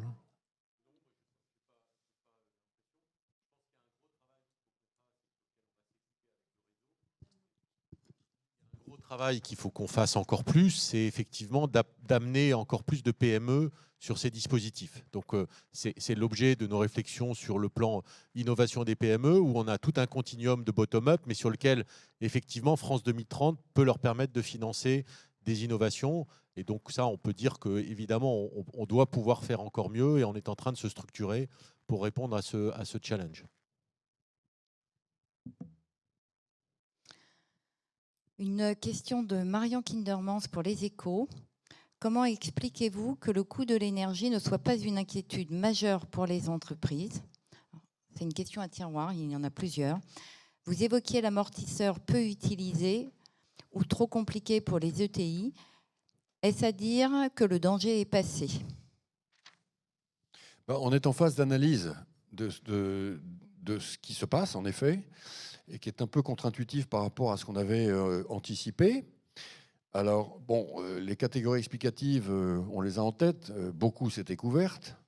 Beaucoup ont finalement un pourcentage de coût de l'énergie sur total du chiffre d'affaires qui est absorbable. Beaucoup ont des carnets de commandes qui sont tout de même de qualité et qui font que la machine optimiste de l'entrepreneur eh bien, ne s'interrompt pas. Hein. Bon, les PME, encore une fois, elles ont accès au guichet. Le guichet marche bien. Hein. Vous vous souvenez qu'il y a deux dispositifs. Hein. Il y a le guichet et il y a l'amortisseur. Le guichet pour les PME, il est beaucoup plus simple, il est bien construit, validé par la Commission européenne, il marche. L'amortisseur pour les ETI suppose que les ETI n'y ont accès que si elles peuvent prouver qu'elles ont perdu 40% de leur marge opérationnelle, de leur marge d'EBITDA. Or, cette condition, à elle seule, bloque pratiquement toutes les candidatures. Hein. Voilà. Il n'en reste pas moins que, en effet, et je ne peux pas vous apporter de réponse très, très claire, il y a y a peu d'anecdotes, d'alertes gravissimes dans notre portefeuille. Il n'y en a pas. Hein. Et dans le portefeuille sous-jacent du fonds de fonds, non plus, très peu. Hein. Et dans le portefeuille sous-jacent du crédit, non plus, très peu. Voilà. Donc, on va dire, ils se sont débrouillés. Hein. Ils ont un jeu de jambes de boxeur. Bonjour, peut-être dernière question. Aurélie Benoît de Jeune Afrique. Vous avez parlé du manque de culture à l'export justement des entreprises françaises, d'autant plus sur le continent africain. Comment vous comptez rassurer et plutôt même mobiliser les entrepreneurs pour continuer à aller vers ce continent, alors que justement les gens ont peut-être plutôt tendance à se concentrer sur l'économie française actuellement? Et aussi peut-être seconde micro-question. Il y a quelques années, vous avez lancé Averroes Africa, qui est un fonds de fonds sur le continent. Où en est-il aujourd'hui? Donc Averroes déploie bien. Hein. Merci de poser la question parce que c'est une très jolie activité de BPI France. Averroes finance des fonds de private equity africains, pas seulement maghrébins, mais également d'Afrique subsaharienne. Et donc Averroes pourrait déployer plus d'ailleurs. Hein. C'est pas un fonds qui est forcément extrêmement facile à lever. Hein. Du fonds de fonds private equity africain, c'est la classe d'actifs peut-être la plus complexe, PME. Hein. Du moment, mais bon. Et il y a de très très jolis succès, hein, y compris dans la tech d'ailleurs. Hein, je pense à Partech Africa. Alors ensuite, on a une activité africaine qui est très importante, puisque 80% de notre business de crédit export, c'est l'Afrique. En fait, on est très africain, quoi. Hein. Non seulement parce qu'on conseille les gouvernements africains pour qu'ils fassent leur BPI, mais parce que nos exportateurs qui viennent au crédit export de BPI France, c'est pour l'Afrique qu'ils y vont, à 80%. Voilà. Nos accélérateurs marchent très bien. Hein. Donc on en est à la deuxième promotion de l'accélérateur Afrique. Et donc on met en batterie toute notre boîte à outils, hein, qui est faite encore une fois de crédit et d'accompagnement avec Business France, avec Proparco et avec l'AFD. Hein. En fait, on est en plan Afrique permanent depuis 2013 chez BPI France, vous savez. Toujours considéré que c'était là que ça allait se passer. Et donc on en parle beaucoup à nos entrepreneurs. Tu veux rajouter quelque chose sur l'accélérateur Afrique? Bonjour à tous, on a une ambition de le faire croître aujourd'hui. On embarque dans ce type de dispositif spécifiquement sur l'Afrique une vingtaine d'entreprises. On voudrait atteindre la cinquantaine, voire la centaine annuellement à horizon du plan stratégique. 100 entreprises dans nos écoles spécialisées Afrique par an. C'est ça qu'on voudrait réussir à faire. On va prendre une dernière question, puis après je me sauve. Alors, il y a une question à distance. Vas-y, Nathalie. Nathalie. D'accord. Une question de Michel Bargiel sur la Deep Tech. Dans quelle mesure les 500 millions d'euros supplémentaires du plan Deep Tech 2 vont-ils vous aider à atteindre l'objectif de créer 500 startups Deep Tech d'ici 2030? C'est Paul François qui va répondre. Oui, donc ces 500 millions d'euros, ils viennent compléter les 2,5 milliards qui avaient été annoncés et qu'on est en train de déployer. On vous fera un bilan, on l'a dit, fin mars. Ces 500 millions d'euros, ils sont très importants parce qu'ils complètent le dispositif dans tout ce qu'on appelle en particulier la prématuration et la maturation et la structuration des pôles universitaires d'innovation qui sont le souhait de la ministre de faire des universités l'endroit qui est responsabilisé justement sur ce processus qu'on appelle prématuration et maturation pour arriver au transfert de technologie. Donc ces 500 millions d'euros, ils sont sur cette thèse-là qui est exactement entre la recherche et le financement de l'entreprise. Et on voyait bien qu'il y avait besoin de plus de moyens pour arriver à ces 500 startups Deep Tech. Nicolas l'a dit, on est à mi-chemin et on pense qu'on est encore en 2022 en bonne voie. On en reparlera fin mars. Mais il faut accélérer sur le flow entre le moment où le chercheur a cette idée de dire finalement est-ce que ça ne pourrait pas faire un produit sur le marché. Et pour ça, il faut l'accompagner. Et c'est là que ces 500 millions d'euros vont jouer un rôle de catalyseur dans les années à venir. Voilà, je vais conclure en vous remerciant et je vais vous livrer 2-3 chiffres qui sont des chiffres qui peuvent vous intéresser de part de marché de BPI France. Parce qu'on vous fait une présentation dans laquelle vous voyez qu'on est actif sur toutes les composantes de l'économie française. Hein. Mais il ne faut jamais oublier qu'on est une banque de place. Jamais oublié. Hein. On a fait d'ailleurs nos vœux dans cette salle il y a une quinzaine de jours avec les banques françaises. On est une banque de place, c'est-à-dire qu'on est premier, deuxième barreau de l'échelle, mais pas plus. C'est-à-dire que tout ce qu'on fait est cofinancé, co-investi. Les consultants sont des consultants privés, les réseaux associatifs d'accompagnement sont des réseaux privés. Et voilà. Donc, en crédit, on a grosso modo 3% de part de marché. Hein. Alors, il y a des produits très particuliers sur lesquels on est plus haut. Hein. Par exemple, je le disais tout à l'heure, le crédit export PME, 80%, puisque personne n'en fait. Mais au total, crédit, 3% de part de marché. Voilà. Sur le fonds de fonds, on appelle ça le taux d'emprise, c'est-à-dire en moyenne dans les fonds, on a combien de pourcents des fonds, hein. Grosso modo, on va dire qu'on est, selon les thèses, entre 15 et 20%. Hein?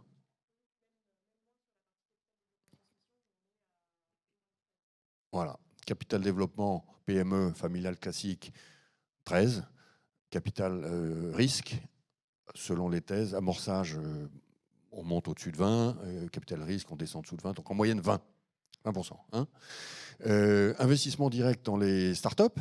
Donc le gros fonds qui est ici, qui a investi les 750 millions cette année, les 8 milliards sous gestion, on est grosso modo, j'ai envie de dire, à 10. Et on a fait 700 millions d'euros, donc on est à 5 ou 6%. 5 ou 6%, et comme on fait pas mal de petits tickets, en nombre de startups dans lesquelles on est aux alentours de 10%. Hein. Et en capital développement PME ETI, hein, direct, donc les équipes BPI France PME, BPI France ETI, etc., je pense qu'on peut dire qu'on est également aux alentours de 10%. Hein. C'est ça la vérité des parts de marché de la banque. Mais avec ça, on bouge tout le monde. C'est ça qu'il faut avoir en tête. Hein. C'est bon. Et dernier chiffre que vous ayez en tête, donc en tant que banque, là je reviens à une communication bancaire plus classique, on a un bilan de 100 milliards et on a un hors-bilan de 200 milliards. Hein. Donc les collaborateurs de BPI France, les 3600 collaborateurs de BPI France gèrent des lignes dont le total fait 300 milliards d'euros. C'est ça qu'il faut avoir en tête en termes de positionnement de la banque dans l'économie française. Hein. Voilà. Merci à toutes et tous.